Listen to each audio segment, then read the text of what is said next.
Hello बच्चों, आपका अपने ट्यूटर जी चैनल में स्वागत है। आज की वीडियो में हम ऑर्गेनिक केमिस्ट्री का एनसीईआरटी का एक इम्पोर्टेंट क्वेश्चन ले रहे हैं। What is the type of hybridization of each carbon atom. यहाँ पर डिफरेंट कार्बन कंपाउंड गिवन है। जैसे फर्स्ट पार्ट में गिवन है हमें CH3 और Cl। हमने बताना क्या है, इसमें कार्बन कंपाउंड का हाइब्रिडाइजेशन बताना है। हाइब्रिडाइजेशन क्या होता है, जैसे sp sp2 और sp3, इन्हें हाइब्रिडेशन ऑफ कंपाउंड कहते हैं। जैसे sp मतलब अगर कार्बन एटम जो है वह ट्रिपल बॉन्ड बना रहा है, अगर कार्बन एटम के साथ डबल बॉन्ड दिख रहा है तो sp2, और अगर कार्बन एटम के साथ केवल सिंगल बॉन्ड ही दिखते हैं तो sp3। जब इसे सोल्व करेंगे तो ज़्यादा क्लियर होगा। ठीक, जैसे ये वाला कार्बन है, तो ये वाला जो कार्बन है बच्चों, इसके ये वाले कार्बन के साथ तीन तरफ तो H लगा हुआ है ऐसे, ठीक है, क्योंकि H3 है और एक Cl भी है। तो इसमें तो सभी सिंगल बॉन्ड है। अगर सभी सिंगल बॉन्ड हो तो कौन सा हाइब्रिडाइजेशन होगा, sp3। ठीक है, सिंगल बॉन्ड हो तो sp3। सेकंड पार्ट में ये CH3 ब्रैकेट डाल के 2 डला है, और किसके साथ ये ब्रैकेट जोड़ी है, C के साथ।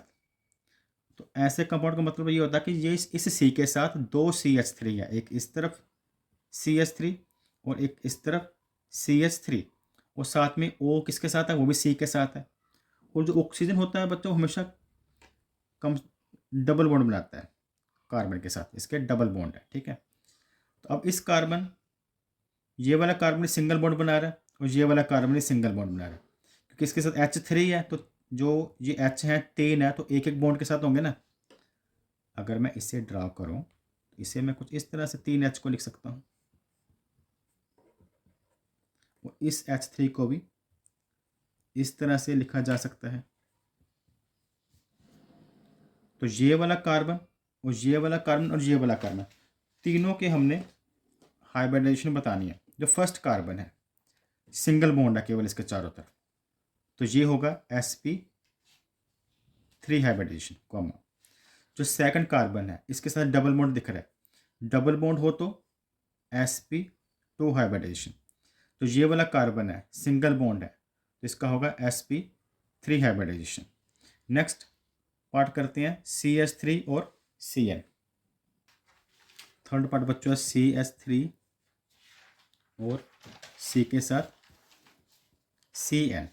ठीक है, अगर इसका बॉन्ड स्ट्रक्चर बनाओ तो कैसे होगा, इस कार्बन के साथ H3 बॉन्ड बना रहा है, इसको यहाँ इरेज कर कर वही 1 2 3, और एक बॉन्ड नेक्स्ट कार्बन के साथ भी होगा।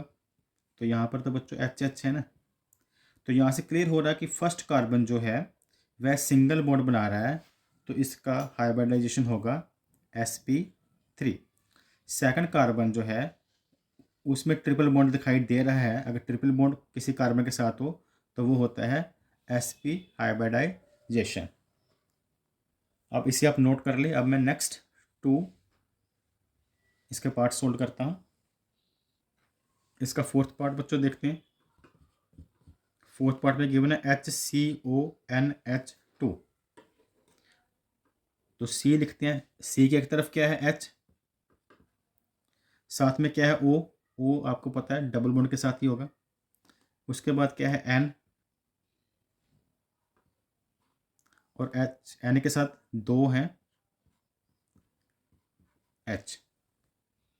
और हमने हाइब्रिडाइजेशन किसकी बतानी है बच्चों, कार्बन एटम की बोला गया, ईच कार्बन एटम। इसमें एक ही कार्बन एटम है, डबल बॉन्ड क्या इसके साथ हमें दिखाई दे रहा है।